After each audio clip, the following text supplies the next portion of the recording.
Sweetheart Roland, from Grimm's Fairy Tales, by Jacob and Wilhelm Grimm. Translated by Edgar Taylor and Marion Edwards. This recording is in the public domain. Read by Bob Neufeld. There was once upon a time a woman who was a real witch, and had 2 daughters, one ugly and wicked, and this one she loved, because she was her own daughter, and one beautiful and good, and this one she hated, because she was her step-daughter. The step-daughter once had a pretty apron, which the other fancied so much that she became envious, and told her mother that she must and would have that apron. "Be quiet, my child," said the old woman, "and you shall have it. Your step-sister has long deserved death. To-night, when she is asleep, I will come and cut her head off. Only be careful that you are at the far side of the bed, and push her well to the front." It would have been all over with the poor girl, if she had not just then been standing in a corner, and heard everything. All day long she dared not go out of doors, and when bedtime had come, the witch's daughter got into bed first, so as to lie at the far side. But when she was asleep, the other pushed her gently to the front, and took for herself the place at the back, close by the wall. In the night the old woman came creeping in. She held an axe in her right hand, and felt with her left to see if anything were lying at the outside. And then she grasped the axe with both hands, and cut her own child's head off. When she had gone away, the girl got up and went to her sweetheart, who was called Roland, and knocked at his door. When he came out, she said to him, "Listen, dearest Roland, we must fly in all haste. My stepmother wanted to kill me, but she has struck her own child. When daylight comes, and she sees what she has done, we shall be lost." "But," said Roland, "I counsel you first to take away her magic wand, or we cannot escape her if she pursues us." The maiden fetched the magic wand, and she took the dead girl's head and dropped 3 drops of blood on the ground, one in front of the bed, one in the kitchen, and one on the stairs. Then she hurried away with her lover. When the old witch got up next morning, she called her daughter, and wanted to give her the apron, but she did not come. Then the witch cried, "Where are you?" "Here, on the steps. I am sweeping," answered the first drop of blood. The old woman went out, but saw no one on the stairs, and cried again, "Where are you?" "Here in the kitchen. I am warming myself," cried the second drop of blood. She went into the kitchen, but found no one. Then she cried again, "Where are you?" "Ah, here in the bed. I am sleeping," cried the third drop of blood. She went into the room to the bed. What did she see there? Her own child, whose head she had cut off, bathed in her blood.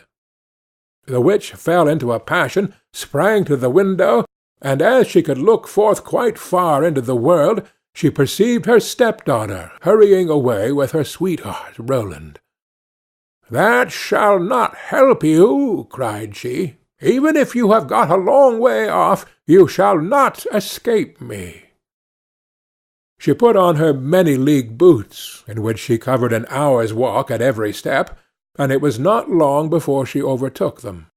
The girl, however, when she saw the old woman striding towards her, changed, with her magic wand, her sweetheart Roland into a lake, and herself into a duck, swimming in the middle of it. The witch placed herself on the shore, threw bread-crumbs in, and went in endless trouble to entice the duck. But the duck did not let herself be enticed, but the old woman had to go home at night as she had come.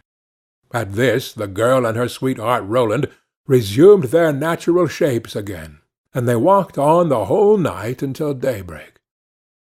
Then the maiden changed herself into a beautiful flower which stood in the midst of a briar hedge, and her sweetheart Roland into a fiddler.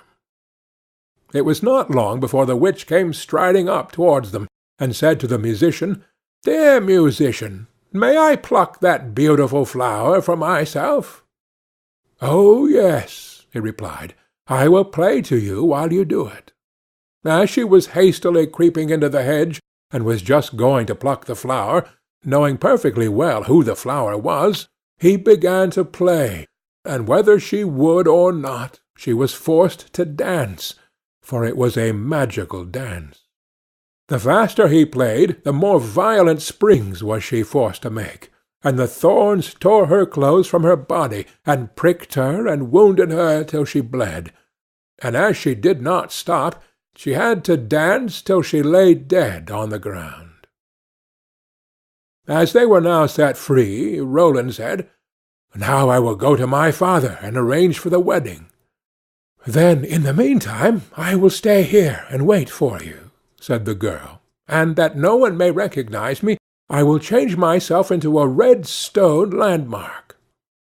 Then Roland went away, and the girl stood like a red landmark in the field and waited for her beloved.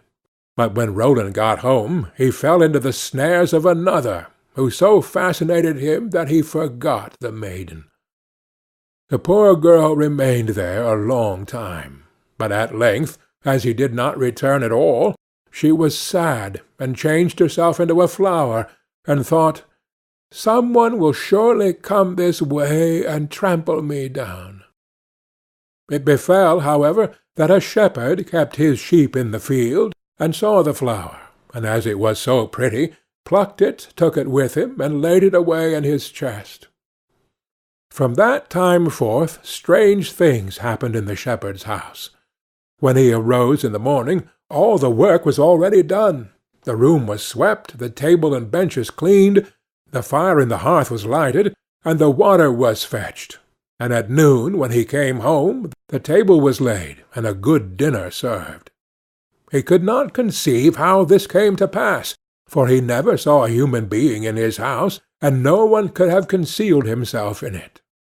He was certainly pleased with this good attendance, but still at last he was so afraid that he went to a wise woman and asked for her advice.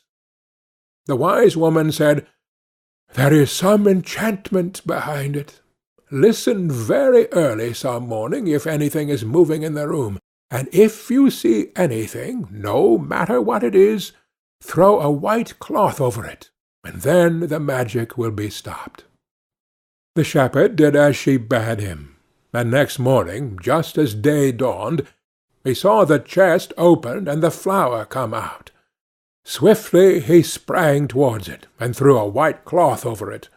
Instantly the transformation came to an end, and a beautiful girl stood before him, who admitted to him that she had been the flower, and that up to this time she had attended to his housekeeping. She told him her story, and, as she pleased him, he asked her if she would marry him, but she answered no, for she wanted to remain faithful to her sweetheart Roland, although he had deserted her. Nevertheless, she promised not to go away, but to continue keeping house for the shepherd. And now the time drew near when Roland's wedding was to be celebrated, and then, according to an old custom in the country, it was announced that all the girls were to be present at it, and sing in honor of the bridal pair. When the faithful maiden heard of this, she grew so sad that she thought her heart would break, and she would not go thither, but the other girls came and took her. When it came her time to sing, she stepped back, until at last she was the only one left, and then she could not refuse.